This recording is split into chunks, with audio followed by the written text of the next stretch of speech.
My name is Emma, and I'm 26 years old. 3 weeks ago, I walked into my childhood home expecting to help my mom prepare for Sunday dinner, but instead I overheard a conversation that completely destroyed everything I believed about my family.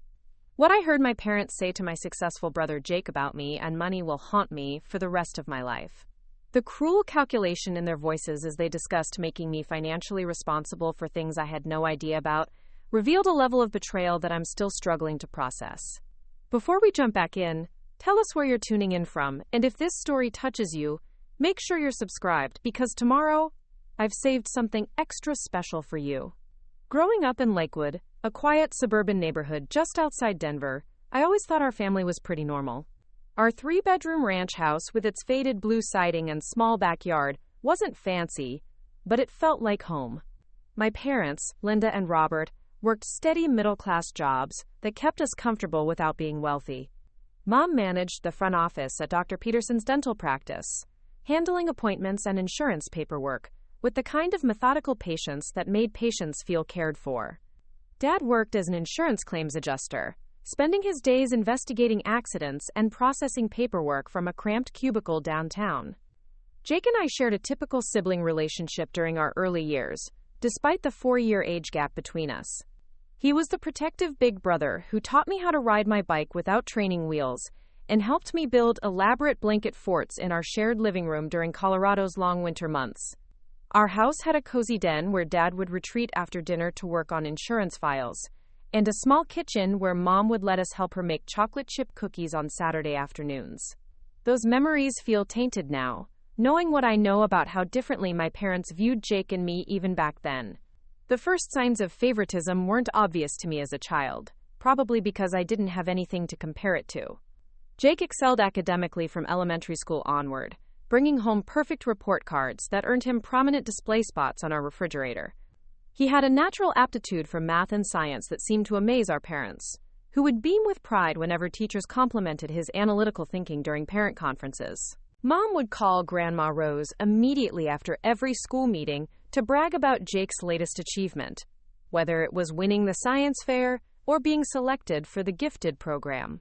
I was different from Jake in ways that seemed to confuse and sometimes frustrate my parents. While he thrived in structured academic environments, I was drawn to creativity and artistic expression. I spent hours drawing elaborate pictures of horses and princesses, writing stories about magical kingdoms, and creating detailed collages from magazine cutouts. My elementary school teachers consistently praised my artistic abilities and creative thinking, sending home notes about my talent and suggesting art classes or summer programs. But these achievements never seemed to generate the same enthusiasm from my parents that Jake's academic successes did. When Jake would bring home an A+ on a calculus test, Dad would ruffle his hair and say things like, "That's my boy," always thinking ahead. When I won the district-wide art contest in 5th grade, Mom would smile politely and comment that it was nice before quickly changing the subject to Jake's upcoming math competition. The contrast in their reactions was subtle but consistent, creating a pattern that would define our family dynamics for years to come. High school amplified these differences in ways that became impossible to ignore. Jake maintained his perfect GPA while taking advanced placement courses in mathematics, science, and computer programming. He joined the robotics club, participated in academic decathlons, and spent his free time learning programming languages that seemed like foreign languages to the rest of us. Our parents attended every robotics competition, cheering loudly when his team won regional championships, and proudly wearing the school colors to show their support. Meanwhile, I found my passion in the art department, spending lunch periods in the ceramic studio and staying after school to work on paintings for the annual student exhibition. I joined the drama club, helping design sets and costumes for our school productions, and volunteered at the local community center, teaching art classes to elementary school children. These activities brought me genuine joy and helped me discover my calling as an educator, but they didn't generate the same parental enthusiasm that Jake's achievements did. The college application process revealed the full extent of my parents' different expectations for Jake and me. They spent months researching the best engineering programs in the country, visiting campuses with Jake, and celebrating when he received acceptance letters from prestigious universities including Colorado School of Mines and University of Colorado Boulder. When he ultimately chose CU Boulder for their computer science program, our living room became command central for planning his successful academic future. My college journey received significantly less attention and investment. I knew I wanted to study art education, combining my love for creativity with my passion for working with children. When I expressed interest in CU's education program, my parents seemed supportive, but notably less enthusiastic than they had been about Jake's choices. They attended exactly one college visit with me, compared to the 5 different campuses they had toured with Jake over the previous year. The financial discussions around college revealed disparities that I didn't fully understand at the time. My parents frequently mentioned that college was expensive, and that I would need to be smart about money and consider student loans for my education. They emphasized the importance of choosing a practical major that would lead to steady employment, making subtle comments about teaching being a stable but not lucrative career path. Meanwhile, Jake's education seemed to be viewed as an investment that would pay long-term dividends for everyone involved. During my freshman year at CU, I discovered that managing college expenses was more challenging than I had anticipated. While Jake seemed to have sufficient funds for his engineering textbooks, lab fees, and campus activities, I found myself constantly budgeting and taking on work-study jobs to cover my costs. When I asked my parents about the college fund they had mentioned throughout my childhood, Dad gave vague explanations about market fluctuations and unexpected expenses that had reduced the available money for my education. I accepted these explanations without question, assuming that economic circumstances had simply changed between Jake's enrollment and mine. I took out student loans to cover the gap, working part-time jobs throughout college to minimize my debt load while still focusing on my studies. Meanwhile, Jake seemed to glide through his computer science program. Preparing and narrating this story took us a lot of time, so if you are enjoying it, subscribe to our channel. It means a lot to us. Now back to the story. Without the financial stress that had become a constant presence in my life. After graduation, I secured a position teaching art at Riverside Elementary School in Denver, working with kindergarten through 5th grade students, who reminded me daily why I had chosen education as my career path.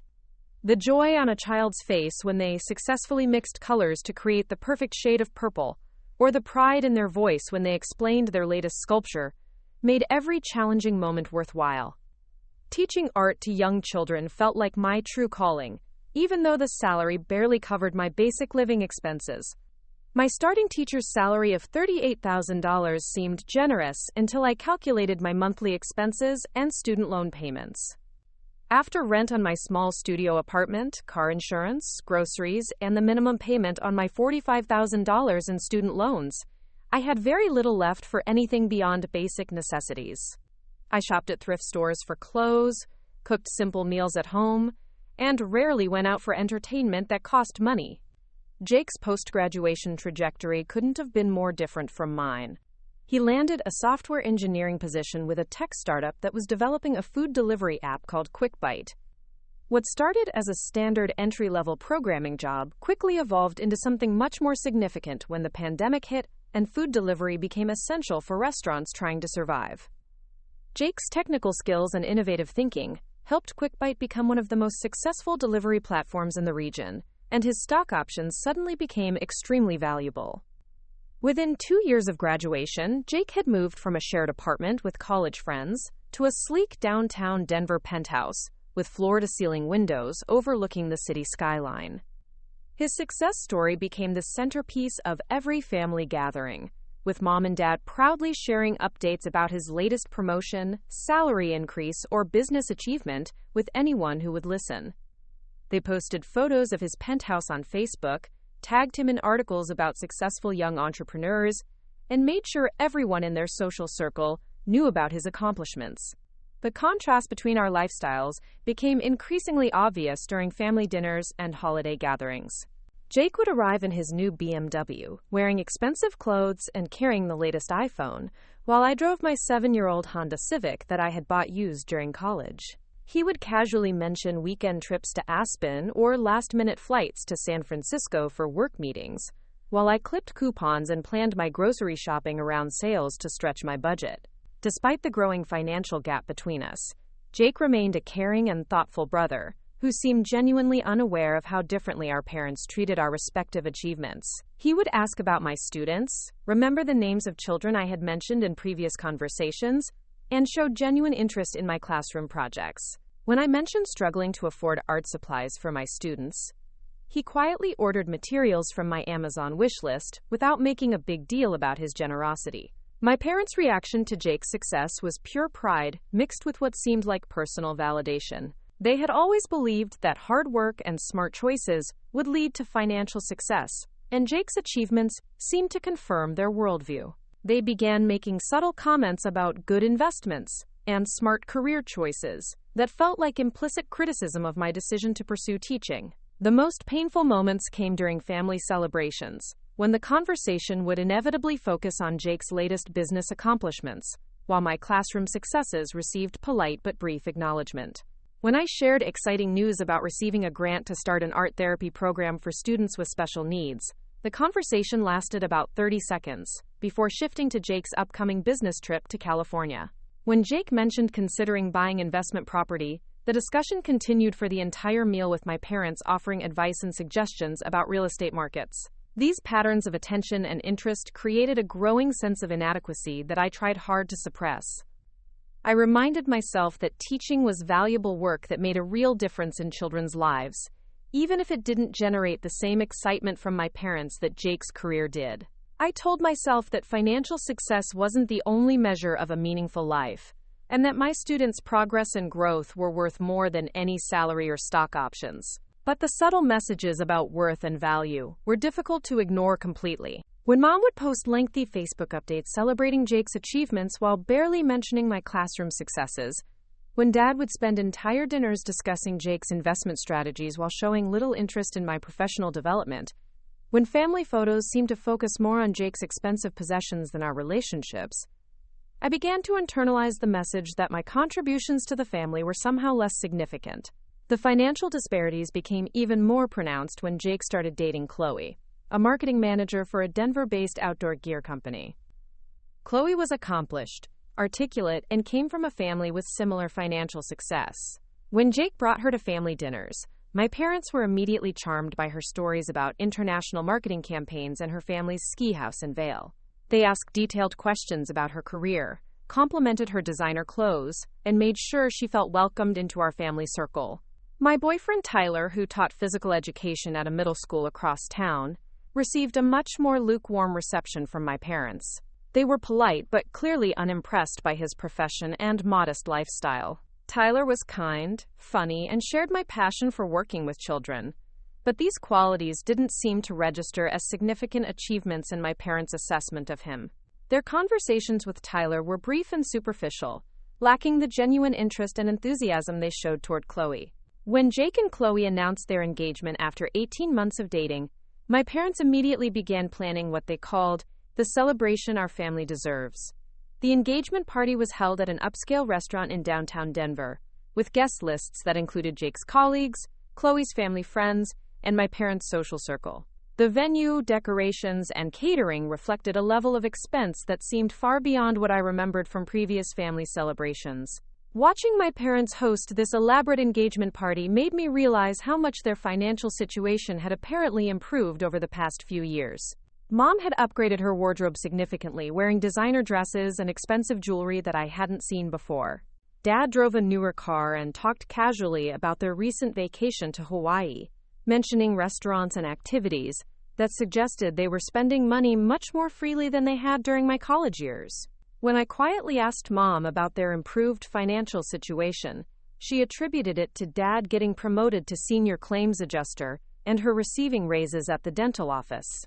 She mentioned being more careful with money and making smart investments, though she didn't provide specific details about how they had managed to afford such significant lifestyle upgrades on their modest salaries. The wedding planning process began immediately after the engagement party, with Chloe's vision of a destination wedding in Cabo San Lucas becoming the central focus of our family's conversations for months. The guest list included over 100 people, the venue was a luxury resort overlooking the ocean, and the estimated cost per person for attending was well beyond my teacher's salary. Between flights, hotel accommodations, meals, and wedding attire, I calculated that participating in Jake's wedding would cost me nearly $8,000. This financial reality created a painful dilemma that kept me awake at night for weeks. I wanted to celebrate my brother's happiness and be present for one of the most important days of his life, but the expense would completely drain my modest savings account and require me to take on additional debt.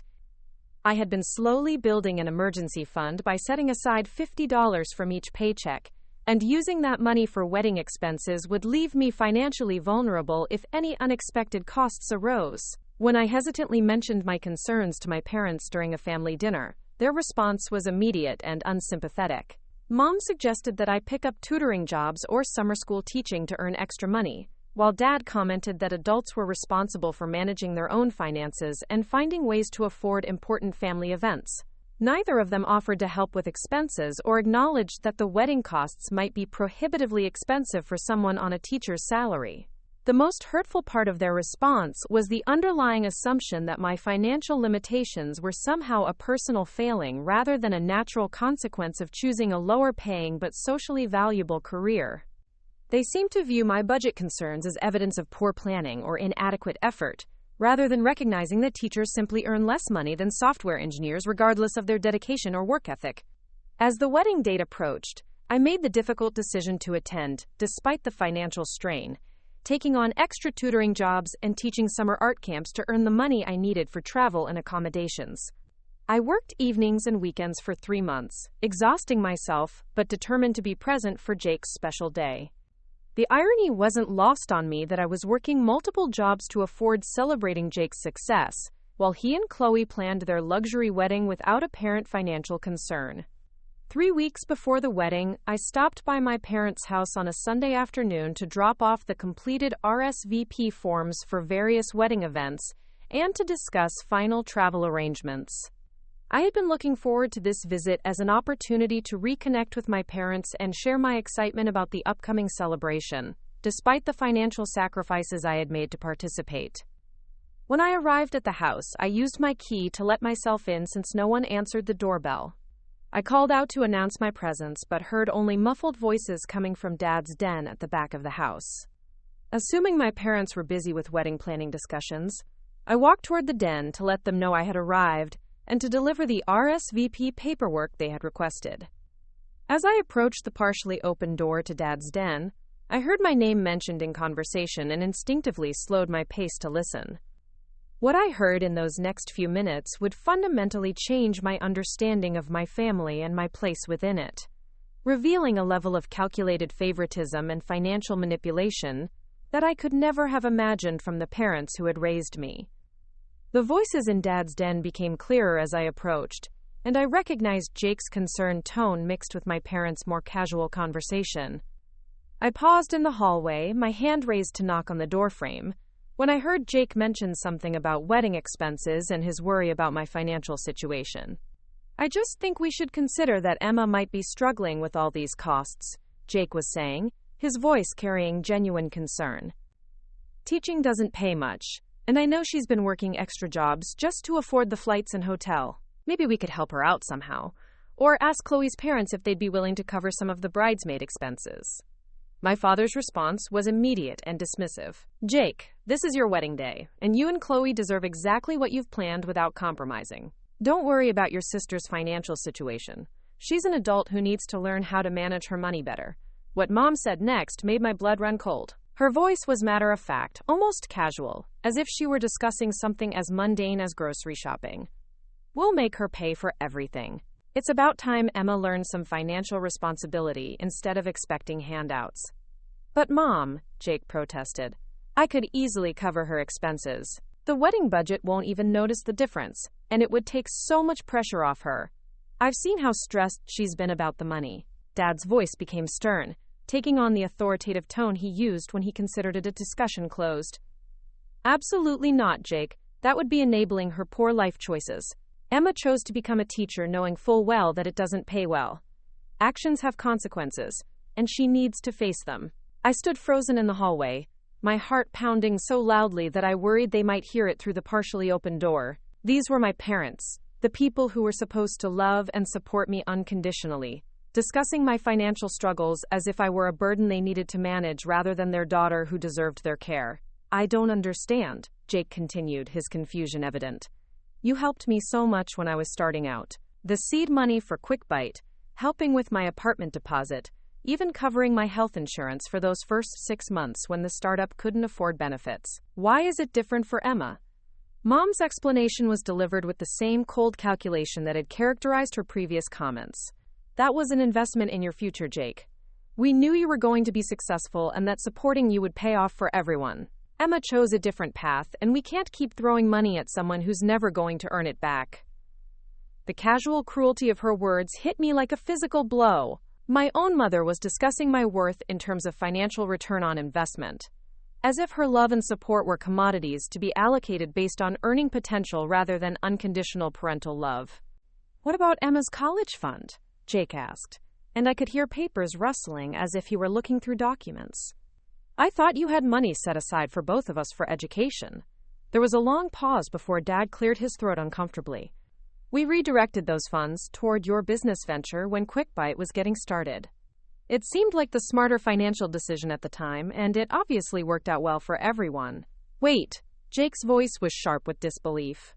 You're telling me that you took Emma's college money and gave it to me instead? Does she know about this? What would be the point of telling her?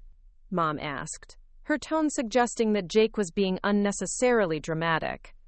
She managed to get through college just fine with her student loans. Sometimes parents have to make difficult decisions for the greater good of the family. The revelation that my college fund had been deliberately diverted to support Jake's business hit me like a devastating punch to the stomach. All those years of struggling with student loans, working multiple jobs, eating ramen noodles for dinner, while Jake's startup received financial support that should have been mine. It had all been a calculated decision by my parents to invest in their more promising child. This doesn't feel right, Jake said, his voice thick with emotion. Emma's been paying back loans for money that was supposed to be hers in the first place. How much of her college fund went to my business? About $30,000, Dad admitted reluctantly. But look how well that investment performed. QuickBite's success has benefited our entire family. Emma should be grateful that her education money went towards something so profitable. I had borrowed $37,000 in student loans to cover expenses that should have been paid for with my own college fund. For 5 years, I had been making monthly payments with interest on money that my parents had secretly diverted to Jake's business without ever telling me. The betrayal was so complete and calculated that I struggled to process the full magnitude of what I was hearing. I want to pay her back, Jake said firmly. This isn't fair, and I had no idea you had taken her money. I would never have accepted that funding if I'd known it came from Emma's education fund. Don't be ridiculous, Mom snapped, her patience clearly wearing thin. That money is long gone, and Emma is managing just fine on her own. This wedding is costing us a fortune already. We've set aside $15,000 for our contribution, and that's more than enough family support for one event. $15,000. My parents had allocated $15,000 for Jake's wedding, while I had exhausted myself working extra jobs to afford basic participation as his sister. The contrast was so stark and painful that I felt physically nauseous listening to them discuss money they were freely spending on Jake while refusing to acknowledge the financial hardship my attendance was causing me. I still think this is wrong, Jake persisted. Emma's my sister, and if I can afford to help her, why shouldn't I? This wedding should be a celebration for our whole family, not a financial burden that forces her to go into debt. Because she needs to learn independence, Dad explained with the condescending tone he used when explaining insurance policies to confused customers. Emma has always been too comfortable accepting help instead of pushing herself to earn more money. Maybe struggling with these wedding expenses will motivate her to find a better paying job or develop some ambition. The assumption that my financial limitations were due to laziness or lack of ambition, rather than the natural consequence of choosing a socially valuable but lower-paying career, was infuriating. I worked as hard as anyone I knew, staying late to help struggling students, spending my own money on classroom supplies, and taking on extra responsibilities that never resulted in additional compensation because I believed in the importance of education. Her job is important, Jake argued, defending me in a way that brought tears to my eyes. Emma makes a real difference in those kids' lives. Not everything has to be about money. That's a luxury sentiment from someone who has plenty of money, Mom replied sharply. Emma chose a career that doesn't pay well, and now she has to live with the consequences of that choice. We can't keep bailing her out every time she faces financial reality. The irony of Mom calling financial security a luxury while sitting in a room discussing their $15,000 wedding contribution was not lost on me. My parents had apparently redefined financial responsibility to mean that I should accept poverty as the natural consequence of choosing meaningful work, while Jake deserved unlimited family support because his career was more profitable. What about when Emma gets married someday? Jake asked. Will you contribute the same amount to her wedding that you're spending on mine? The silence that followed this question lasted so long that I began to wonder if they had heard me in the hallway. Finally, Dad spoke with careful deliberation, as if he were choosing his words to avoid revealing too much. We'll cross that bridge if and when Emma finds someone willing to marry a teacher with $45,000 in student loan debt, he said dismissively.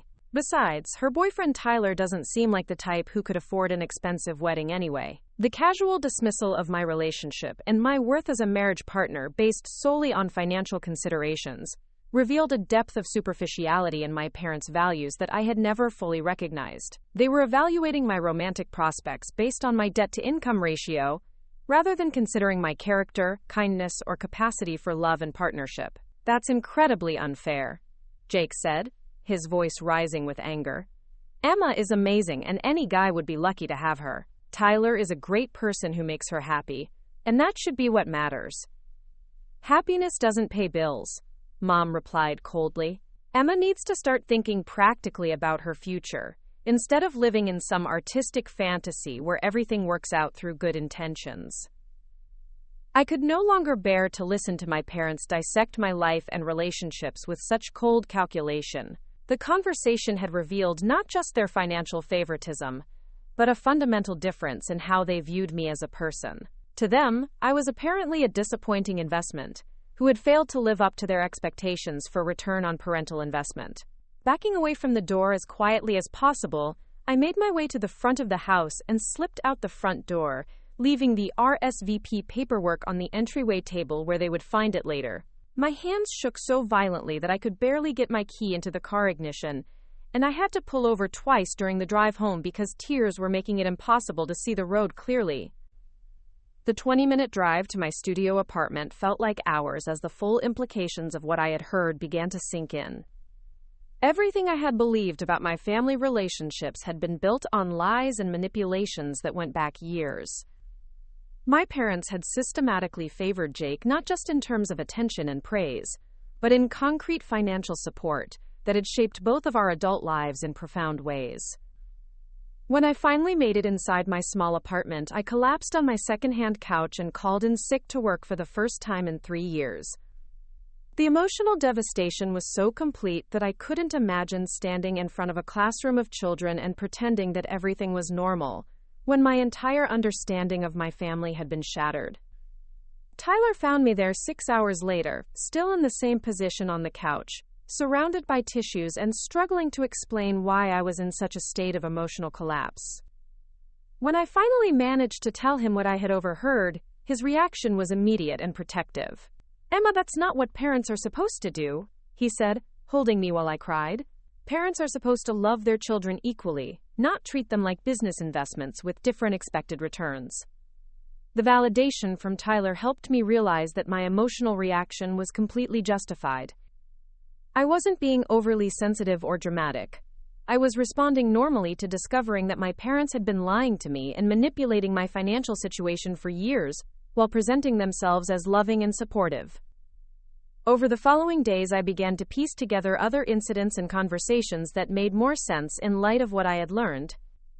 The vague explanations about market downturns affecting my college fund, the casual suggestions that I should work harder or find better paying work, the assumption that I should handle all my own expenses while Jake received ongoing financial support.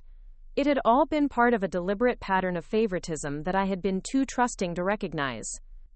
The most painful realization was that my struggles with student loans, my inability to afford basic luxuries, my constant financial stress about things like car repairs or medical bills, all of these challenges had been unnecessarily amplified by my parents' decision to divert my educational funding to Jake's business. I had been living a more difficult life than necessary because my parents had decided I was the less promising investment. The wedding was still 2 weeks away, and I faced an impossible decision about whether to attend an event that would celebrate Jake's happiness, while knowing what I now knew about my family's financial manipulations. Part of me wanted to boycott the entire wedding and cut contact with my parents immediately, while another part of me recognized that Jake was not responsible for our parents' favoritism and deserved to have his sister present on his wedding day. I spent sleepless nights trying to decide how to proceed, knowing that whatever choice I made would have lasting consequences for my relationships with my family members. The innocent trust that had characterized my relationship with my parents was gone forever, replaced by a clear-eyed understanding of how they actually viewed me and my place in their priorities. The betrayal went beyond money, though the financial manipulation was certainly devastating. What hurt most was discovering that my parents' love and support had always been conditional, based on their assessment of my value and potential rather than unconditional parental love. I had spent 26 years believing that I was cherished and valued by my parents, when in reality I had been tolerated as the less successful child who required management rather than celebration. As the wedding date approached, I knew that I needed to make some difficult decisions about my relationships with my family members, and my willingness to continue participating in dynamics that were fundamentally unhealthy and unfair. The conversation I had overheard had given me painful but valuable information about where I actually stood in my family's priorities, and I could never go back to the naive trust that had characterized our relationships before. The question now was what to do with this knowledge, and how to protect myself from further manipulation, while still maintaining some connection to the family I had grown up believing loved me unconditionally. The answers to these questions would determine not just whether I attended Jake's wedding, but how I chose to relate to my parents for the rest of my life. The days following my devastating discovery passed in a haze of emotional turmoil and practical decisions that I felt completely unprepared to make. I had called in sick to Riverside Elementary for 3 consecutive days, something I had never done before in my teaching career, leaving my third-grade students with a substitute while I tried to process the magnitude of what I had learned about my family. My principal, Mrs. Rodriguez, had been understanding when I explained that I was dealing with a family emergency, but I knew I couldn't hide away from my responsibilities much longer. Tyler had been incredibly supportive during those first few days, bringing me groceries and takeout from my favorite Thai restaurant, sitting with me while I alternated between crying and furious ranting about my parents' betrayal. He listened patiently as I rehashed the overheard conversation for the 100th time, trying to make sense of how the people who had raised me could have been so calculating and cruel in their assessment of my worth. I keep thinking about all the times they made me feel guilty for not being more successful, I told Tyler on Thursday evening as we sat on my small balcony overlooking the parking lot of my apartment complex. Every time Dad would make comments about my career choices or Mom would ask why I couldn't be more like Jake, I thought they were just trying to motivate me to do better. Now I realize they genuinely saw me as a disappointment who wasn't worth investing in. Tyler reached for my hand, his calloused fingers warm against my palm. Emma, you have to understand that their perspective says everything about them and nothing about you. You're an incredible teacher who makes a real difference in kids' lives every single day. The fact that your parents can't see that value doesn't diminish what you do. His words were comforting, but they couldn't erase the deep sense of betrayal that had settled into my chest like a heavy weight. I had spent my entire adult life believing that my parents were proud of me despite my modest income, that they understood and respected my choice to work with children, even though teaching wasn't financially lucrative. Discovering that they had actually viewed my career as evidence of poor judgment and lack of ambition felt like losing my understanding of who I was in relation to the people who had shaped my early life. On Friday morning, I forced myself to return to work, knowing that my students needed consistency and that hiding in my apartment wasn't going to solve anything. Walking into my colorful classroom with its bulletin boards covered in student artwork and motivational posters, I felt a renewed sense of purpose that helped counteract some of the emotional devastation from the previous week. My students noticed immediately that something was different about my energy and demeanor. 8-year-old Maria, who had been working on a series of watercolor paintings about her family, approached my desk during independent work time with a concerned expression on her small face. "Miss Emma, are you okay?" she asked quietly, her dark eyes filled with the kind of intuitive empathy that children often possess. "You seem sad today." I knelt down to her eye level, touched by her perceptiveness and genuine concern. "I'm dealing with some grown-up problems right now, Maria, but being here with all of you always makes me feel better." "Thank you for asking. It means a lot to me that you noticed." Maria nodded solemnly and returned to her easel, but throughout the day I caught her glancing in my direction with the watchful concern of a child who had learned to read adult emotions carefully. Her attention reminded me that my students depended on me for stability and emotional security, and that whatever chaos was happening in my personal life, I had a responsibility to show up fully for them. During my lunch break, I sat in my empty classroom and tried to make a list of practical decisions I needed to address. The wedding was now 10 days away, and I still hadn't decided whether to attend or how to handle my relationships with my family members going forward. Jake had called twice and sent several text messages, but I hadn't been ready to talk to him yet, knowing that any conversation would inevitably lead to discussions about our parents and the financial favoritism I had discovered. The question of the wedding felt particularly complex because I genuinely wanted to celebrate Jake's happiness, but I couldn't imagine sitting through a ceremony and reception knowing what I now knew about how the event was being funded and my parents' attitudes toward my participation. The idea of making small talk with relatives while pretending that everything was normal felt exhausting and dishonest. I also needed to decide whether to confront my parents directly about what I had overheard, or whether to simply begin distancing myself from them without explanation. Part of me wanted the satisfaction of telling them exactly what I thought about their favoritism and financial manipulation, while another part of me doubted that confrontation would lead to any meaningful acknowledgement or change in their behavior. That evening, Tyler came over with Chinese takeout and found me surrounded by financial documents spread across my coffee table. I had spent the afternoon calculating exactly how much money I had paid in student loan interest over the past 5 years, trying to quantify the financial impact of my parents' decision to divert my college fund to Jake's business. "The total interest I've paid so far is over $8,000, I told Tyler, holding up a calculator and pointing to various loan statements. "That's $8,000 I've paid to banks, because my parents decided my education wasn't worth funding directly. And I still owe $28,000 in principal, which means I'll pay several thousand more in interest before these loans are finally paid off." Tyler sat down beside me on the couch, moving aside some of the paperwork so he could see my face clearly. "Have you thought about talking to Jake about this? It sounds like he had no idea about the college fund situation, and he seemed genuinely upset when he found out." I had been avoiding Jake's calls partly because I wasn't sure how to separate my anger toward our parents from my relationship with him. While Jake wasn't directly responsible for our parents' favoritism, he had undeniably benefited from it in ways that had made his adult life significantly easier than mine. The seed money for QuickBite, the ongoing financial support, the assumption that his success was worth celebrating and investing in, all of these advantages had contributed to his current wealth and status. "I don't know what to say to him," I admitted. On one hand, he didn't ask for preferential treatment and seems genuinely concerned about the inequality. On the other hand, he's been accepting financial help from our parents for years, while I've been struggling with debt that was partly caused by their decision to give him my college money. It's hard to separate him from the whole situation. Tyler nodded thoughtfully, understanding the complexity of sibling relationships when parents create artificial imbalances through their choices and behavior. "Maybe you don't have to figure out everything at once. You could start by just telling him what you overheard and see how he responds. That might give you a better sense of whether he's willing to acknowledge the unfairness and maybe do something to address it." The idea of talking to Jake directly about the overheard conversation felt scary but necessary.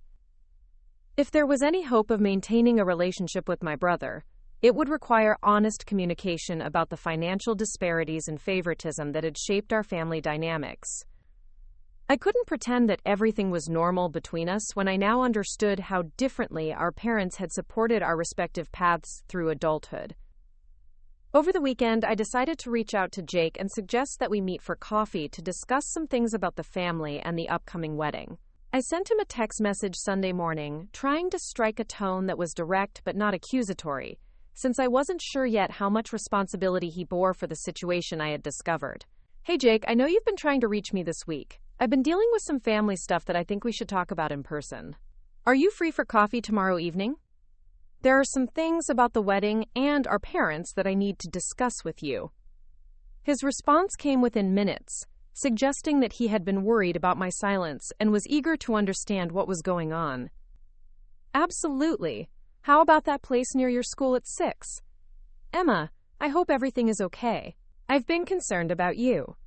The genuine worry in his message reminded me that despite the financial advantages he had received, Jake had always been a caring and supportive brother who seemed to value our relationship. Whatever conversation we were about to have, I needed to approach it with fairness and openness, rather than assuming that he was complicit in our parents' favoritism. Monday evening arrived with unseasonable warmth for early October in Denver, and I walked to the coffee shop near Riverside Elementary, feeling nervous but determined to finally address the issues that had been consuming my thoughts for over a week. Jake was already waiting at a corner table when I arrived, looking tired and concerned in a way that suggested he had been worrying about our conversation all day. Emma, I'm so glad you reached out, he said, standing to hug me as I approached the table. I've been really worried about you, especially after you didn't return my calls last week. Is everything okay? I sat down across from him, accepting the latte he had already ordered for me, and trying to organize my thoughts before beginning what I knew would be a difficult conversation. Jake, I need to tell you about something that happened last Sunday when I went to Mom and Dad's house to drop off those RSVP forms. Over the next 30 minutes, I recounted the entire overheard conversation in detail, watching Jake's expression shift from confusion to horror to anger as I described our parents' casual discussion of my financial struggles and their deliberate decision to make me pay for everything related to the wedding. When I reached the part about my college fund being diverted to his business, Jake put his head in his hands and was quiet for a long time. Emma, I had absolutely no idea, he finally said, his voice thick with emotion. When Mom and Dad offered to help with QuickBite's startup costs, they never mentioned that the money was coming from your college fund. They presented it as their own investment in my business, not as money that was supposed to be yours for education. I believed him partly because his reaction seemed genuinely shocked, and partly because it would have been characteristic of our parents to frame their financial decisions as generous support for Jake, rather than acknowledging that they were taking money away from me to give to him. They had probably convinced themselves that they were being good parents by supporting Jake's entrepreneurial ambitions, without considering the long-term impact on my financial situation. The part that really gets to me, I continued, is how calculating they were about it. Mom literally said, "We'll make her pay for everything," like it was some kind of lesson I needed to learn, rather than acknowledging that attending this wedding is a genuine financial hardship for me. They've set aside $15,000 for their contribution to your wedding while I've been working extra jobs just to afford the plane ticket. Jake was quiet for several minutes, processing the full implications of what I had told him. I could see him connecting dots and probably remembering other instances of our parents' differential treatment that he had previously dismissed or rationalized as coincidence rather than systematic favoritism. This explains so much about things I never understood, he said finally. Like why you always seemed stressed about money during college, while I never worried about expenses. Or why Mom and Dad would get uncomfortable whenever you mentioned your student loans, but they were always interested in hearing about my business plans and asking how they could help.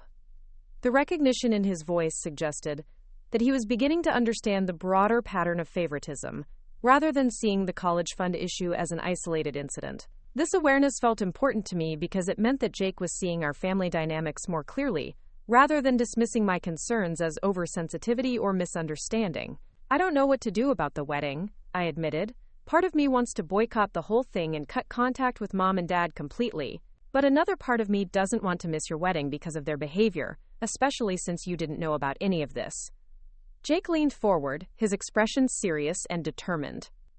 Emma, first of all, I want to pay back every penny of that college fund money, with interest. That money was stolen from you, and I benefited from theft even though I didn't know that's what it was. Second, I want to cover all of your wedding expenses completely. This celebration should not be a financial burden for you. While I appreciated his offer, I wasn't sure that money alone could address the deeper issues of trust and respect that had been damaged by my parents' behavior. The financial impact was certainly significant, but the emotional betrayal of discovering that my parents viewed me as less worthy of investment and support felt like the more serious wound. I appreciate that, Jake, and honestly, the financial help would make a huge difference in my life. But I'm also struggling with whether I can continue having a normal relationship with mom and dad after learning how they really view me. It's not just about the money. It's about discovering that their love and support has always been conditional, based on their assessment of my success and potential. Jake nodded slowly, seeming to understand that the issue went beyond dollars and cents to fundamental questions about family relationships and parental love. I think you should still come to the wedding, if you're willing. But I also think we need to have a conversation with mom and dad about this favoritism and demand that they acknowledge what they've done. This pattern of treating us differently has to stop. The idea of confronting our parents together felt both appealing and terrifying. Having Jake's support and witness to the conversation might make it more likely that our parents would take the issues seriously, rather than dismissing my concerns as dramatic overreaction. At the same time, I worried that a direct confrontation might lead to permanent damage to our family relationships without necessarily producing any meaningful change in their behavior. What if they just deny everything, or claim that they were doing what they thought was best for the family? I asked. I'm not sure I can handle them minimizing this or making me feel like I'm being unreasonable for being hurt by their choices. Jake's jaw tightened with an anger I rarely saw from him. Then we'll make it clear that their choices have consequences, and that they can't continue treating you unfairly while expecting you to participate in family events and relationships, as if nothing is wrong. Emma, what they did was not okay, and you have every right to demand better treatment going forward. His support and validation meant more to me than I could adequately express. For the first time since overhearing that devastating conversation, I felt like someone in my family was truly on my side, and willing to advocate for fairness and equality in our relationships. The prospect of facing our parents with Jake as an ally, rather than confronting them alone, made the idea of direct communication seem more manageable and potentially productive. Jake and I decided to schedule a family meeting for the following Saturday afternoon, giving us time to prepare for what we both knew would be a difficult and potentially explosive conversation with our parents. We agreed to meet at their house rather than a public location, understanding that the topics we needed to discuss required privacy and the ability to speak freely without worrying about being overheard by strangers. The week leading up to that confrontation was filled with nervous energy and careful planning. Jake had consulted with a financial advisor to calculate exactly how much my diverted college fund would be worth today if it had been invested properly, including compound interest and market growth over the 5 years since I had graduated. The total came to nearly $42,000, which was significantly more than the $30,000 that had originally been taken from my education savings. During our preparation conversations, Jake revealed additional details about the financial support he had received from our parents that I had never known about. Beyond the initial seed money for QuickBite, they had helped him with his security deposit when he moved to his downtown penthouse, contributed to his health insurance premiums during the startup's early months, and even provided what they called emergency funds when he needed new equipment for his home office setup. I estimate that over the past 5 years, they've given me close to $60,000 in various forms of support, Jake told me during one of our planning sessions. Meanwhile, you've been struggling with student loans and working extra jobs just to afford basic necessities. The disparity is even worse than I initially realized. The mathematical precision of the inequality was staggering, but what bothered me even more was the secretive nature of their financial support for Jake. They had never mentioned these contributions during family gatherings, instead allowing everyone to assume that Jake's success was entirely self-made, while my financial struggles were evidence of poor planning or inadequate effort on my part. I spent considerable time that week thinking about what outcome I actually wanted from confronting our parents. Was I hoping for a genuine apology and acknowledgement of wrongdoing? Or was I simply seeking the cathartic release of expressing my anger and hurt directly to them?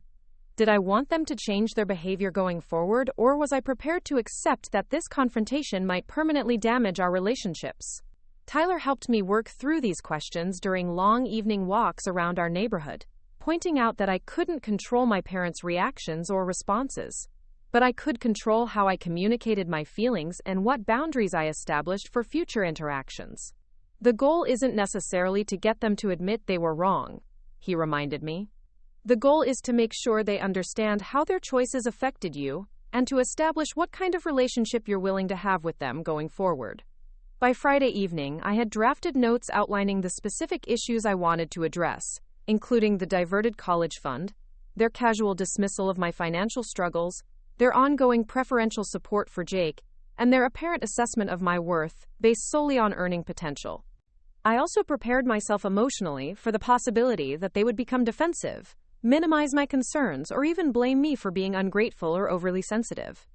Saturday morning arrived with an unseasonably cold snap that seemed to match my emotional state as I drove to my parents' house. Jake met me in their driveway, and we spent a few minutes in his car discussing our strategy and reaffirming our commitment to supporting each other throughout what we both expected to be a challenging conversation. "Remember," Jake said as we walked toward the front door, "we're not attacking them personally. We're addressing specific behaviors and decisions that have created inequality and hurt feelings. Try to stay focused on the facts rather than getting pulled into emotional arguments." My parents seemed surprised, but pleased to see us arrive together, initially interpreting our joint visit as a positive sign about wedding planning and family unity. Mom had prepared coffee and homemade cookies, creating a cozy domestic atmosphere that felt incongruous with the serious conversation we were about to initiate. "This is such a nice surprise," Mom said as she arranged refreshments on the living room coffee table. "It's wonderful to see you two spending time together before the big day." I was starting to worry that Emma was having second thoughts about being in the wedding party. Dad settled into his favorite recliner with a satisfied expression, clearly assuming that whatever had been troubling me the previous week had been resolved and that we were there to discuss pleasant wedding details. The disconnect between their expectations and the reality of our visit made the approaching confrontation feel even more daunting. Jake and I exchanged glances, and he gave me a subtle nod indicating that I should begin the conversation as we had planned. Taking a deep breath, I set down my coffee cup and looked directly at both of my parents. "Mom, Dad, we need to talk about some things that have been bothering me recently. Last Sunday, when I came over to drop off those RSVP forms, I overheard a conversation between the three of you that was extremely hurtful and revealed some things about our family that I didn't know." The change in atmosphere was immediate and dramatic. Dad's relaxed expression shifted to wariness, while Mom's welcoming smile faded as she seemed to realize that this visit was not going to proceed as she had anticipated. They both became very still, waiting to hear what I had discovered. "I heard you discussing the wedding expenses and my financial situation," I continued, my voice steady despite my racing heart. "I heard Mom say that you would make me pay for everything, and that it was time I learned financial responsibility. I heard Dad dismiss Jake's concerns about helping me by saying that my financial struggles were consequences of poor life choices that I needed to face on my own." Mom's face flushed slightly, but she maintained eye contact as I spoke. Dad shifted uncomfortably in his chair, his defensive body language suggesting that he was already preparing to justify or minimize what I had overheard. "But the most devastating thing I learned," I continued, "was that you took my college fund money and gave it to Jake for his business startup without ever telling me. For 5 years, I've been paying interest on student loans for money that was supposed to be mine for education, while you allowed me to believe that market downturns had eliminated my college savings." The silence following this statement was thick with tension and unspoken emotions. Dad cleared his throat several times before responding, his insurance adjuster training evident in his careful, measured tone. "Emma, you're taking that conversation out of context," he began. "We've always tried to make the best financial decisions for our entire family, not just for individual benefit. The money we provided to Jake was an investment that benefited everyone by supporting a successful business venture. How did Jake's business success benefit me?" I asked directly. I've received no financial gain from QuickBite's profits. But I've paid thousands of dollars in loan interest because you decided my education wasn't worth funding directly. Meanwhile, Jake has received ongoing financial support that you've never offered to me. Mom jumped into the conversation with the defensive tone she used when she felt criticized or challenged. We've always been proud of your teaching career, Emma, but we also have to be realistic about financial planning. Jake's business showed clear potential for significant returns, while teaching is a stable but limited income profession. We had to make practical decisions about where to allocate our resources. The casual admission that they had evaluated their children's worth based on earning potential was exactly what I had expected, but hearing it stated so directly still felt like a punch to the stomach. They weren't even trying to deny that their support had been conditional and unequal. They were justifying it as sound financial planning. Jake leaned forward in his chair, his voice tight with controlled anger. Mom, you're talking about Emma like she's a business investment rather than your daughter. The college fund money wasn't yours to redirect based on your assessment of our career prospects. That money was designated for Emma's education, and taking it without her knowledge was wrong. We never promised that college fund money couldn't be reallocated based on changing circumstances, Dad replied, his tone becoming more assertive. Emma managed to complete her education successfully with student loans, just like millions of other young people. She's not worse off because of our decision. I'm $28,000 in debt because of your decision, I said, pulling out the loan statements I had brought as documentation. I've paid over $8,000 in interest on money I borrowed to replace funds that should have been available to me.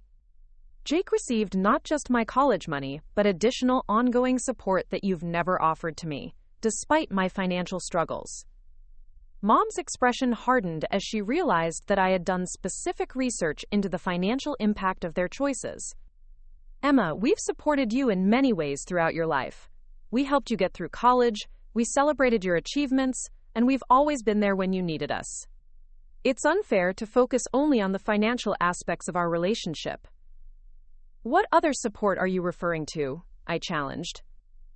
Jake received seed money for his business, help with his apartment deposit, contributions to his health insurance, and ongoing financial assistance whenever he needed it. Meanwhile, I've worked extra jobs and exhausted my savings just to afford participating in his wedding. Where exactly is the equivalent support you provided to me? The specific comparisons seemed to catch my parents off guard, as if they had never considered the cumulative impact of their differential treatment. Dad looked uncomfortable as he apparently tried to identify examples of financial support they had provided to me that would balance the equation. We've always encouraged your career choice and celebrated your accomplishments, Mom said, though her voice lacked conviction. Not all support is financial, Emma. We've given you love and encouragement throughout your life. Have you? I asked, feeling tears beginning to form despite my efforts to remain composed. Because what I heard last Sunday was you discussing my career as evidence of poor judgment and my financial struggles as character flaws that needed to be corrected through tough love. That doesn't sound like unconditional parental support to me. Jake reached over and squeezed my hand supportively before addressing our parents directly. Mom, Dad, I think you need to understand how your favoritism has affected Emma and take responsibility for the damage it's caused. I had no idea that my business funding came from Emma's college money, and I'm horrified that you let her struggle with debt while secretly supporting my success. We weren't showing favoritism, Dad insisted, though his tone suggested he was beginning to realize how their actions appeared from an outside perspective. We were making strategic decisions about how to best support both of our children's futures. Emma chose a career path that has natural financial limitations, while Jake chose a field with greater earning potential. Our support reflected those realities. So your love and financial support are conditional based on career choices? I asked directly. Children who choose socially valuable but lower-paying work deserve less family investment than children who prioritize financial success? The question seemed to hang in the air as my parents apparently struggled to articulate their position without acknowledging that they had indeed treated Jake and me unequally based on their assessment of our earning potential. Their silence spoke volumes about the underlying values that had guided their parenting decisions. Jake broke the uncomfortable quiet by addressing the immediate practical issues. Regardless of the rationale, Emma deserves to be compensated for the college fund money that was taken from her education and given to my business. I've calculated that the original $30,000 would be worth approximately $42,000 today with proper investment returns, and I want to provide that amount to Emma immediately. That's completely unnecessary, Mom protested quickly. Emma is managing her finances just fine, and there's no need to disrupt everyone's financial situation over decisions that were made years ago. I'm not managing fine, I said firmly. I've been working multiple jobs and living paycheck to paycheck, partly because of your decision to take my education money. Jake's offer would eliminate my student loan debt and provide some financial security that I've never been able to achieve on a teacher's salary. Dad shifted tactics, appealing to family unity and suggesting that dwelling on past financial decisions would damage our relationships unnecessarily. Emma, we understand that you're upset, but rehashing old decisions isn't going to help anyone. We're all family, and we need to focus on moving forward together rather than keeping score about money. Moving forward requires acknowledging what happened and making changes to ensure it doesn't continue, I replied. I can't pretend that everything is normal between us when I now understand how differently you've treated Jake and me throughout our adult lives. The conversation continued for another hour, with my parents alternating between defensive justifications and attempts to minimize the significance of their favoritism. They never offered a genuine apology or acknowledged that their differential treatment had been hurtful and unfair, instead maintaining that their decisions had been practical and well-intentioned. Jake remained supportive throughout the discussion, consistently backing up my concerns and refusing to let our parents dismiss or rationalize their behavior. When it became clear that they were not going to admit wrongdoing or commit to more equitable treatment going forward, we concluded the meeting with agreements about immediate changes. Jake insisted on transferring $42,000 to my account within the week, despite our parents' continued protests that such compensation was unnecessary. I established clear boundaries about future financial discussions, making it clear that I would not accept criticism about my career choices or financial situation from people who had deliberately undermined my economic stability. Most importantly, I informed my parents that my participation in family events would be contingent on respectful treatment and an end to the comparisons and subtle criticisms that had characterized their behavior toward me for years. If they wanted me to remain an active part of the family, they needed to demonstrate genuine respect for my choices and contributions. The wedding took place as planned 2 weeks later, and I did attend as Jake's maid of honor. The financial pressure was completely eliminated by Jake's compensation, allowing me to focus on celebrating his happiness rather than worrying about expenses I couldn't afford. My parents maintained polite distance during the wedding events, clearly uncertain about how to interact with me given our recent confrontation. In the months that followed, our family relationships slowly began to rebuild on more honest foundations.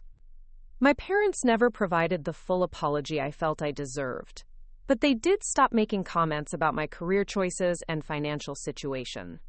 They began asking more genuine questions about my work with students and showing greater interest in my classroom achievements. The financial compensation from Jake transformed my life in ways that went beyond simply eliminating debt. For the first time since college, I had emergency savings, financial security, and the freedom to make choices based on my interests, rather than constant economic pressure. I was able to afford graduate coursework in art therapy, expanding my ability to help students with special needs. Most importantly, I learned to value myself independently of my parents' approval or assessment of my success. The painful discovery of their favoritism ultimately freed me from seeking validation from people whose love had always been conditional on meeting their expectations for achievement and earning potential. The experience taught me that family relationships, like all relationships, require mutual respect and genuine care to remain healthy. When parents create artificial hierarchies among their children based on external measures of success, they damage not only the unfavored child, but the entire family's capacity for authentic connection and unconditional love. Today, I maintain cordial but boundaried relationships with my parents, no longer seeking their approval for my life choices but still participating in family events when their behavior is respectful. Jake and I have developed a closer, more honest relationship built on shared understanding of our family's dynamics and mutual commitment to fairness and equality. The financial security I gained allowed me to pursue my passion for art therapy education, without the constant stress of economic survival. I completed my graduate certification and now work with children who have learning disabilities and emotional challenges, using creativity to help them process difficult experiences and build confidence in their abilities. Sometimes the most painful discoveries lead to the most important growth. Learning the truth about my parents' favoritism shattered my illusions about our family, but it also freed me to build relationships based on genuine mutual respect rather than conditional approval. The betrayal that initially felt devastating ultimately became the foundation for a more authentic and self-determined life. The weekend after my coffee conversation with Jake, I found myself standing in front of my bathroom mirror at 6 a.m, practicing what I was going to say to my parents. Today was the day we had scheduled our family meeting, and despite all our preparation, my stomach churned with anxiety about confronting the people who had raised me with evidence of their systematic favoritism and financial deception. Jake had insisted on picking me up so we could arrive together, presenting a united front that would make it harder for our parents to dismiss my concerns as individual grievances or emotional overreactions. As I waited for him on my apartment steps, I clutched a folder containing bank statements, loan documents, and the detailed calculations we had prepared, showing the true financial impact of their decisions over the past 5 years. The drive to Lakewood felt longer than usual, filled with nervous conversation about strategy and mutual reassurance that we were doing the right thing by demanding transparency and accountability. Jake seemed as anxious as I felt, probably because he was beginning to understand that this confrontation might permanently change our family dynamics regardless of how our parents responded. "Remember," he said as we pulled into their driveway, "we're not trying to destroy the family or punish them vindictively. We want acknowledgement of what happened, changes in how they treat us going forward, and some concrete steps to address the financial inequality they created." My parents' house looked exactly the same as it had during my childhood, with Mom's carefully maintained flower beds and Dad's pristine lawn reflecting their attention to appearances and community perception. The familiar setting made the approaching confrontation feel surreal, as if I were about to challenge authority figures in a place where I had learned to defer to their judgment and accept their decisions without question. Mom answered the door with a warm smile that faltered slightly when she saw our serious expressions and the folder of documents I carried. She had prepared coffee and her famous cinnamon rolls, creating a welcoming domestic atmosphere that seemed designed to maintain normal family dynamics, despite the unusual nature of our requested meeting. "This is such a lovely surprise," she said, leading us into the living room where Dad was already seated in his favorite chair with the newspaper. "I was hoping we'd have a chance to finalize some wedding details and maybe discuss the rehearsal dinner arrangements." Dad folded his paper and greeted us with the jovial tone he typically used during family gatherings, clearly expecting a pleasant visit focused on wedding planning and celebration. The disconnect between their expectations and our actual agenda made me realize how completely they had compartmentalized their private discussions about my financial situation from their public behavior as loving, supportive parents. Jake and I settled on the couch across from them, and I took a deep breath before beginning the conversation that would either lead to greater honesty in our family relationships or potentially damage them beyond repair. "Mom, Dad, we need to discuss something serious that's been troubling me for the past couple of weeks." The shift in atmosphere was immediate and palpable. Mom's welcoming expression became cautious, while Dad set down his coffee cup and focused his attention on us with the careful alertness of someone sensing potential conflict. They both became very still, waiting to hear what had prompted this unusual formal meeting. 2 weeks ago, when I came over to drop off wedding paperwork, I overheard a conversation between the three of you about wedding expenses and my financial situation. I began, keeping my voice steady despite my racing pulse. What I heard revealed some things about our family that I didn't know, and that I find deeply troubling. I proceeded to recount the entire conversation in detail, watching my parents' faces as I repeated their exact words about making me pay for everything, their dismissive comments about my career choices, and their casual discussion of my financial struggles as character flaws that needed correction through tough love. With each revelation, their expressions shifted from surprise to discomfort to defensive preparation for justification. When I reached the part about my college fund being redirected to Jake's business without my knowledge, Mom's face flushed deeply, while Dad began the throat-clearing behavior that always preceded his attempts to explain away uncomfortable situations. The silence that followed my recitation was heavy with unspoken tension and competing emotions. "Emma, you're misinterpreting the context of that conversation," Dad finally said, employing the measured tone he used with difficult insurance customers. "We've always made financial decisions based on what we believed was best for the entire family, not just individual preferences or desires. What context makes it acceptable to take money that was designated for my education and give it to Jake without telling me?" I asked directly, opening my folder to reveal the loan statements and calculations I had prepared. "I've been paying interest on student loans for 5 years to replace funding that should have been available to me for college expenses." Mom leaned forward with the earnest expression she used when trying to convince someone of her good intentions. "Honey, we never intended for you to struggle financially. We thought you were managing your expenses just fine, and when Jake's business opportunity arose, it seemed like a smart investment that would benefit everyone in the long run." "How has Jake's business success benefited me?" I challenged. "I haven't received any financial returns from QuickBite's profits, but I've paid thousands of dollars in loan interest because you decided my education wasn't worth funding directly. Meanwhile, Jake has received ongoing financial support that you've never offered to me, despite my obvious financial struggles." Jake cleared his throat and leaned forward to support my argument with additional information he had gathered about the full extent of parental financial assistance he had received. "Mom, Dad, Emma, and I have been comparing notes about family financial support over the past 5 years.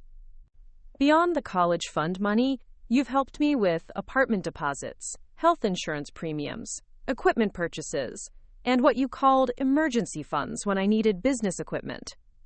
He pulled out his own documentation, showing the cumulative total of parental support he had received, which exceeded $60,000 when calculated comprehensively. Emma has received virtually no equivalent financial assistance during the same period, despite working multiple jobs and struggling with debt that was partly created by your decision to divert her education funding to my business. Dad's defensive posture became more pronounced as he realized we had prepared specific evidence rather than approaching them with vague complaints or emotional accusations.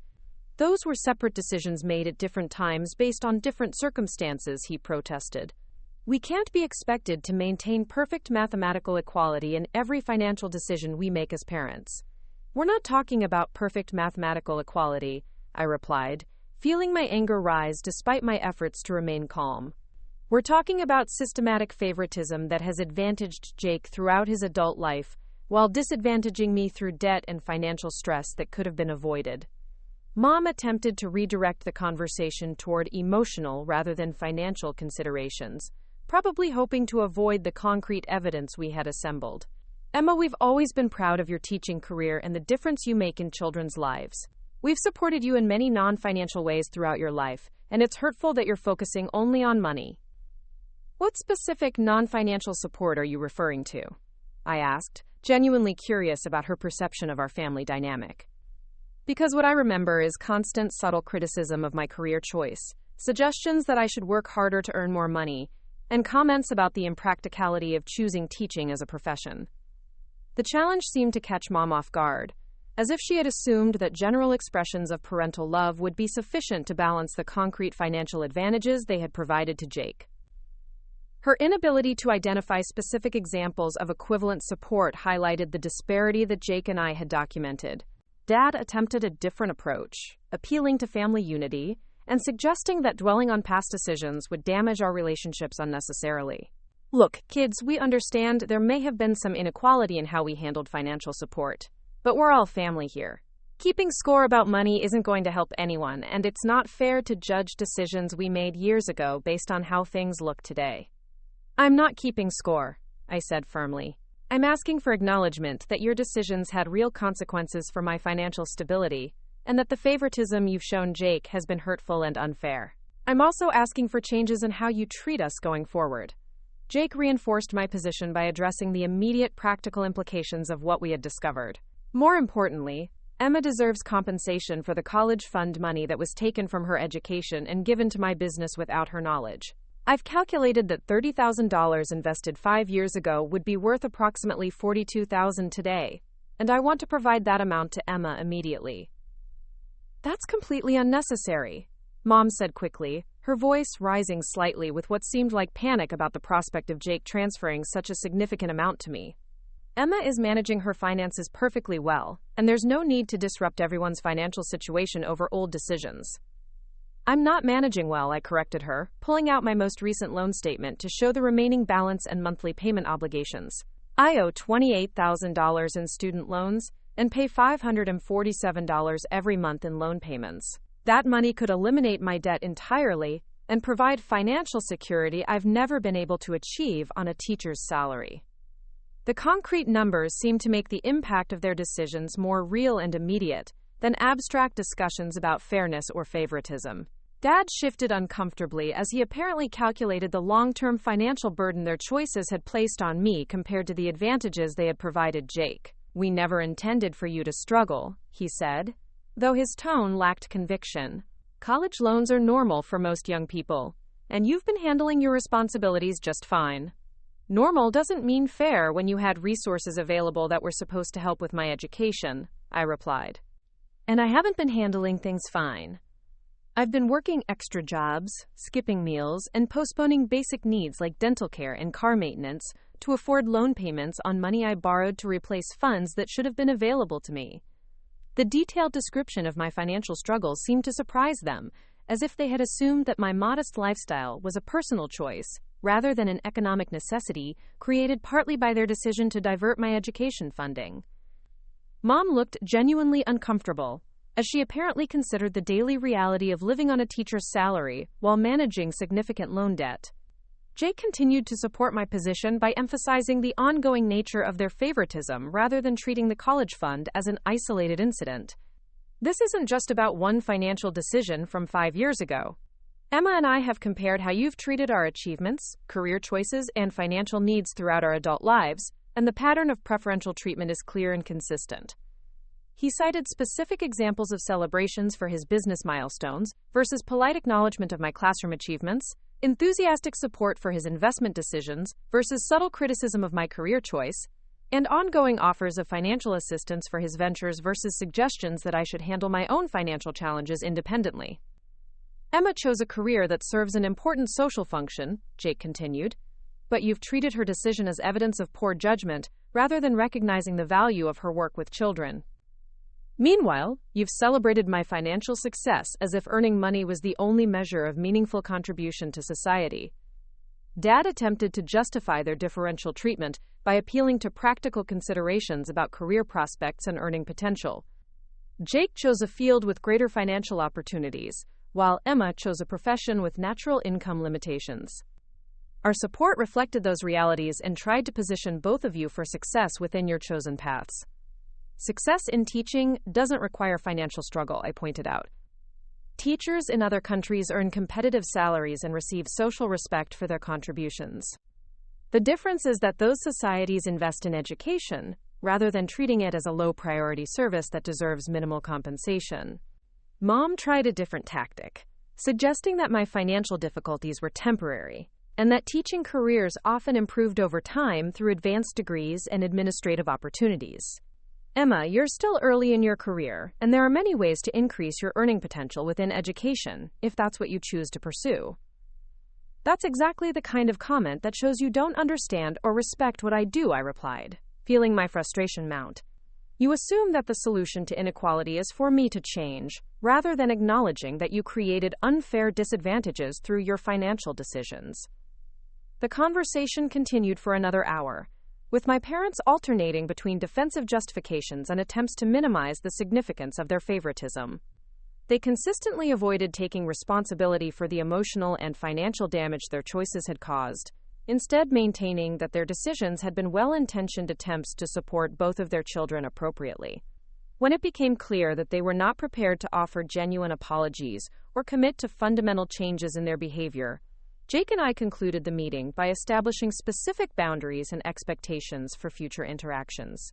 Jake insisted on transferring the $42,000 to my account regardless of their continued protests, and I made it clear that my participation in family events would depend on respectful treatment and an end to subtle criticisms about my career and financial situation. I need you to understand that I won't accept comments about my life choices or financial situation from people who deliberately undermine my economic stability, I told them directly. If you want me to remain an active part of this family, you need to demonstrate genuine respect for my decisions and contributions, rather than treating me as a disappointment who needs constant correction. The confrontation ended without the emotional reconciliation I had secretly hoped for, but with clear agreements about immediate changes and future expectations. My parents seemed stunned by the level of documentation and preparation we had brought to the discussion, apparently not realizing that their private conversations and financial decisions had been so systematically unfair. Jake transferred the money to my account the following Monday, completely eliminating my student loan debt and providing me with more financial security than I had experienced since college. The practical impact was immediate and transformative. I could afford to replace my aging car, move to a better apartment, and begin saving for long-term goals, rather than living paycheck to paycheck. More importantly, the financial compensation represented acknowledgement from Jake that our family's treatment had been inequitable and that concrete steps were necessary to address the advantages he had received at my expense. His willingness to take action, rather than simply offering sympathy, demonstrated a commitment to fairness that helped rebuild trust between us. The wedding proceeded as scheduled 3 weeks later, and I attended as Jake's maid of honor without the financial stress that had originally made participation so burdensome.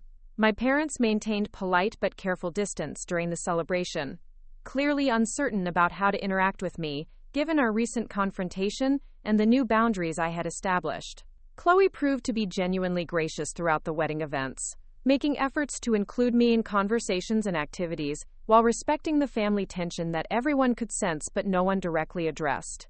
Her kindness helped me focus on celebrating Jake's happiness, rather than dwelling on unresolved issues with our parents. In the months following the wedding, our family relationships slowly began to evolve toward greater honesty and respect.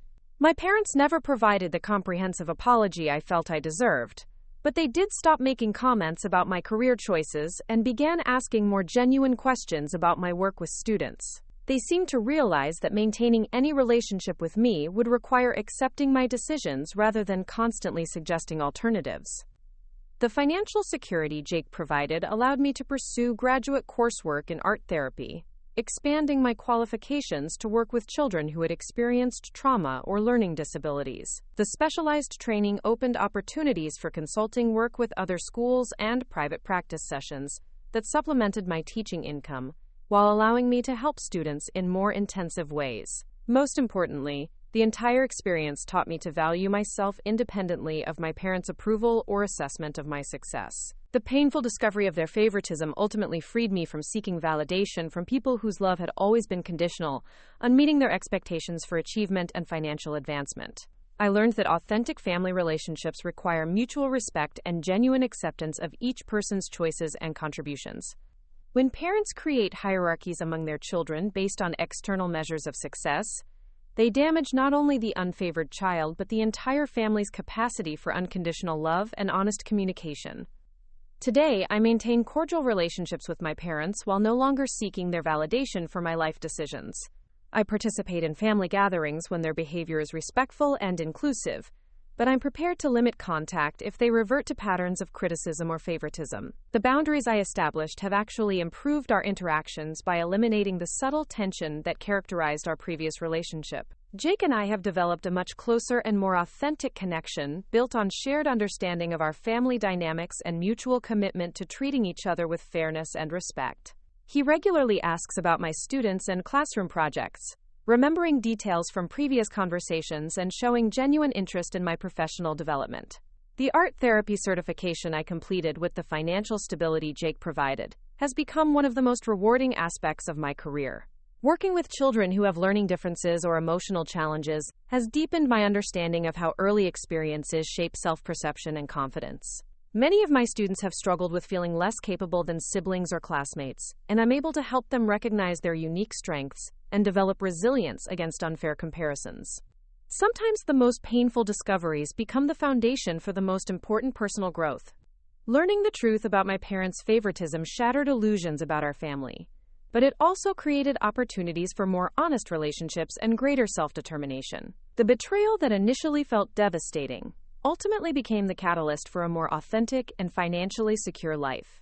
The experience taught me that family relationships, like all meaningful connections, must be based on mutual respect and genuine care, rather than obligation or assumed loyalty. When people consistently treat us unfairly or disrespectfully, we have the right and responsibility to establish boundaries that protect our well-being, even when those people are family members who claim to love us. My story isn't unique. Many families struggle with favoritism, financial inequality, and conditional love that damages relationships across generations. The difference is whether family members are willing to acknowledge problems and make changes, or whether they prefer to maintain comfortable illusions that protect some people while harming others. I hope that sharing my experience might help others recognize similar patterns in their own families and find the courage to advocate for fairness and respect in their relationships. We all deserve to be valued for who we are, rather than constantly measured against external standards of success or achievement. 2 years have passed since that life-changing confrontation with my parents, and I'm sitting in my new office at Denver Children's Therapy Center, reviewing case files for the afternoon's art therapy sessions. The space is bright and welcoming, with large windows overlooking a small garden and walls lined with colorful artwork created by the children I work with. My master's degree in art therapy hangs in a simple frame beside my teaching certificate, representing the educational journey that Jake's financial support made possible. The transformation in my life feels almost surreal when I compare my current situation to the financial stress and emotional turmoil I experienced during those dark weeks when I first discovered my family's betrayal. The woman who used to lie awake at night calculating whether she could afford both groceries and gas money now owns her own home, drives a reliable car, and has established a thriving private practice that supplements her teaching income. My mornings still begin at Riverside Elementary, where I continue teaching art to kindergarten through 5th grade students who bring joy and purpose to every day. The financial security I gained allowed me to transform my classroom into the creative haven I had always envisioned, with supplies and materials that were previously beyond my budget. My students now have access to professional-grade art supplies, specialized tools for different techniques, and technology that enhances their learning experience in ways I could only dream about during my financially constrained years. The most rewarding development has been my ability to implement the art therapy program I had proposed years earlier, working with students who struggle with learning differences, emotional challenges, or difficult home situations. 3 afternoons a week, I meet with small groups of children who need additional support processing their experiences and building confidence through creative expression. The program has been so successful that 2 other elementary schools in the district have requested similar services. Working with these children has given me profound insight into the lasting impact of family favoritism and conditional love. Last month, I began working with a 7-year-old named Marcus, whose parents constantly compare him to his academically gifted older sister. During our first session, he drew a picture of his family where he depicted himself as significantly smaller than everyone else, explaining that he wasn't as smart as his sister, so he didn't take up as much space. Marcus's artwork and comments immediately transported me back to my own childhood feelings of inadequacy and the subtle messages I had internalized about my worth relative to Jake's achievements. The parallel was so striking that I had to pause our session to collect myself emotionally before continuing with his therapeutic work. That moment crystallized for me how the pain of my own experience had become a source of professional insight and empathy that helps me connect with children facing similar challenges.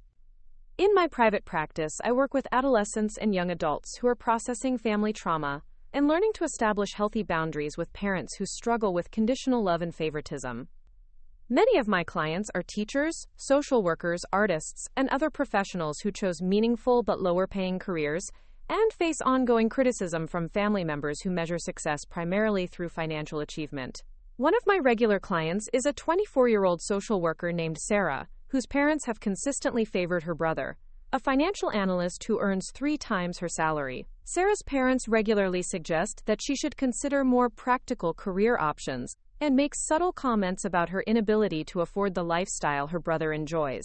Through our work together, she has begun to recognize that her parents' criticism reflects their own narrow definition of success rather than any inadequacy on her part.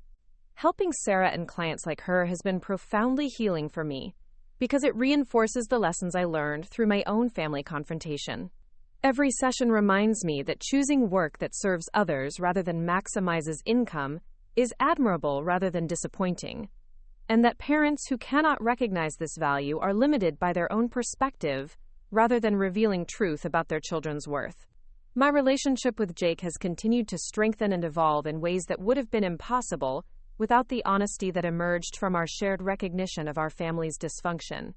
He and Chloe frequently invite Tyler and me to dinner at their penthouse, where we enjoy conversations that would have been superficial in the past but now include genuine sharing about our work, relationships, and personal growth. Jake has become genuinely interested in my art therapy work, asking detailed questions about my cases and techniques while sharing his own insights about working with difficult people in the business world. During our most recent dinner together, he told me that watching my advocacy for fairness in our family had inspired him to address inequality issues within his own company, particularly regarding wage gaps and advancement opportunities for employees from different backgrounds. I never really thought about privilege and advantage before our family situation forced me to examine how my success was built on resources that weren't equally available to everyone, he said while we sat on his balcony overlooking downtown Denver. Now I see it everywhere. In hiring practices, salary negotiations, promotion decisions. I can't unsee the patterns once you learn to recognize them. Chloe has proven to be a thoughtful and supportive sister-in-law who goes out of her way to include me in family celebrations and milestone events. When she and Jake announced her pregnancy 6 months ago, they were careful to share the news with Tyler and me personally before making any public announcements, ensuring that I didn't feel excluded from important family developments. Their consideration reflects their understanding of how exclusion and afterthought treatment had characterized my experience with family celebrations in the past. My parents' relationship with both Jake and me has evolved slowly and cautiously over the past 2 years. They never provided the comprehensive apology I deserved, but their behavior has changed in ways that demonstrate recognition of their past unfairness. Mom no longer makes comments about my career choices or suggests alternative professions that might pay better. Dad has stopped offering unsolicited financial advice and comparing my lifestyle unfavorably to Jake's achievements. The most significant change has been their genuine interest in my art therapy work and the children I serve. Mom recently asked to visit my office at the therapy center, expressing curiosity about the techniques I use and the outcomes I've achieved with my clients. During her visit, she seemed genuinely impressed by the professional environment I had created and the specialized skills I had developed through my graduate education. I had no idea how sophisticated and important this work was, she admitted while examining some of the therapeutic art exercises I use with children who have experienced trauma. These techniques require so much training and expertise. I'm really proud of what you've accomplished here. Her comment represented more genuine appreciation for my professional achievements than I had received throughout my entire teaching career. While it came years later than it should have, the acknowledgement felt meaningful because it was specific and informed, rather than the generic encouragement she had offered in the past. Dad has made similar efforts to demonstrate respect for my work, mentioning my art therapy program to his colleagues and even referring a family friend whose child was struggling with anxiety to my private practice. His willingness to recommend my services to people he knows professionally indicates a level of confidence in my abilities that he had never previously expressed. These small changes don't erase the years of favoritism and financial manipulation, but they do suggest that my parents have gained some awareness of how their behavior affected me and are making efforts to treat me more equitably going forward. I maintain appropriate boundaries that protect me from falling back into patterns of seeking their approval, but I appreciate their attempts to acknowledge my worth and contributions. The wedding celebrations and family gatherings over the past 2 years have been noticeably more balanced in terms of attention and conversation topics. My parents no longer dominate discussions with updates about Jake's business achievements while glossing over my professional developments. They ask specific questions about my students and clients, remember details from previous conversations, and seem genuinely interested in the impact of my work. During Jake and Chloe's first wedding anniversary dinner, Dad actually proposed a toast that included both of his children equally, acknowledging Jake's business success while also celebrating my development of the art therapy program and my positive impact on children's lives. The gesture was small but significant because it demonstrated his ability to recognize different types of achievement and contribution. Tyler and I have grown closer through navigating the family challenges and financial changes that have characterized the past 2 years. He was incredibly supportive during the difficult months when I was processing the betrayal and deciding how to restructure my relationships with my parents. His steady presence and emotional validation helped me maintain perspective during times when I questioned whether I was overreacting or being unrealistic in my expectations for family treatment.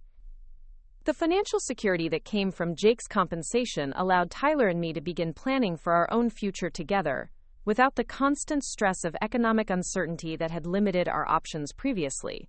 We've been able to save for a wedding, discuss homeownership, and consider starting a family without the anxiety about making ends meet that had characterized my adult life up to that point. Last spring, Tyler proposed during a weekend camping trip in Rocky Mountain National Park, choosing a moment when we were hiking alone on a trail overlooking a mountain lake. His proposal was simple and heartfelt, focusing on our partnership and shared values rather than elaborate displays or expensive rings. The engagement felt like a celebration of our relationship's strength and authenticity, rather than a social performance designed to impress others. Planning our wedding has been refreshingly different from the stress and financial burden I experienced as Jake's maid of honor. Tyler and I are paying for our own celebration, making decisions based on our preferences and budget, rather than trying to meet other people's expectations or competing with anyone else's standards. The process has been collaborative and enjoyable, reflecting our commitment to building a marriage based on equality and mutual respect. My parents have offered to contribute to our wedding expenses, a gesture that I appreciate, while also recognizing as their attempt to demonstrate more equitable treatment of their children. Their offer came without conditions or suggestions about how we should plan our celebration, indicating their understanding that their previous controlling behavior around family events had been inappropriate. Jake and Chloe have also offered to help with wedding costs, which I accepted partially as a symbol of our improved sibling relationship and their recognition of the financial advantages Jake had received throughout his life. Their contribution will allow us to invite all the friends and family members we want to celebrate with, rather than limiting our guest list based on budget constraints. The professional success I've achieved through my art therapy work has opened opportunities that extend beyond individual client sessions. I've been invited to speak at education conferences about implementing therapeutic art programs in school settings, and I'm collaborating with a publisher on a resource guide for teachers who want to incorporate therapeutic techniques into their classroom management strategies. These professional developments have provided income supplementation that makes my overall financial situation quite comfortable, allowing me to continue teaching while building expertise in specialized therapeutic work. The combination of steady employment, private practice income, and speaking fees has created financial stability that surpasses what I could have achieved through traditional teaching alone. More importantly, the work feels deeply meaningful because it directly addresses the kinds of childhood experiences that can shape self-worth and family relationships for decades. Every child I help develop resilience against unfair comparisons or conditional love represents an opportunity to interrupt generational patterns of favoritism and emotional damage. My own healing journey continues through therapy sessions with Dr. Patricia Williams, the family trauma specialist I began seeing shortly after the confrontation with my parents. Our work together has helped me process not just the immediate betrayal I discovered, but the subtle emotional patterns that had been established throughout my childhood and adolescence. Through therapy, I've learned to recognize the difference between healthy family relationships and the conditional love that characterized my upbringing. I've developed skills for maintaining appropriate boundaries while still engaging meaningfully with family members who are making genuine efforts to change their behavior. Most importantly, I've learned to validate my own worth independently of external approval or achievement-based recognition. The woman who used to seek her parents' validation for career choices and life decisions now makes decisions based on her own values and interests, consulting with Tyler and trusted friends, but ultimately trusting her own judgment about what constitutes a meaningful and successful life. This emotional independence has been more transformative than any financial compensation, because it freed me from the exhausting cycle of seeking approval from people whose love was always conditional. Looking back on the pain and confusion I experienced when I first overheard that devastating conversation, I can now see how that moment of betrayal became the catalyst for the most important personal growth of my adult life. The discovery forced me to examine family patterns I had previously accepted as normal, advocate for fair treatment despite uncomfortable confrontations, and ultimately create a life based on authentic relationships and genuine self-respect. The journey hasn't been easy, and there are still moments when I feel sadness about the years I spent accepting less than I deserved from people who should have loved me unconditionally. But the woman I've become through facing these challenges is stronger, more self-aware, and better equipped to build healthy relationships than the person who was unconsciously accepting unfair treatment because she didn't recognize she deserved better. Today, as I prepare for my afternoon art therapy sessions with children who are learning to recognize their own worth despite difficult family circumstances, I'm grateful for the painful lessons that taught me to value myself and advocate for the respect and fairness that everyone deserves in their closest relationships. Up next, you've got 2 more standout stories right on your screen. If this one hit the mark, you won't want to pass these up. Just click and check them out.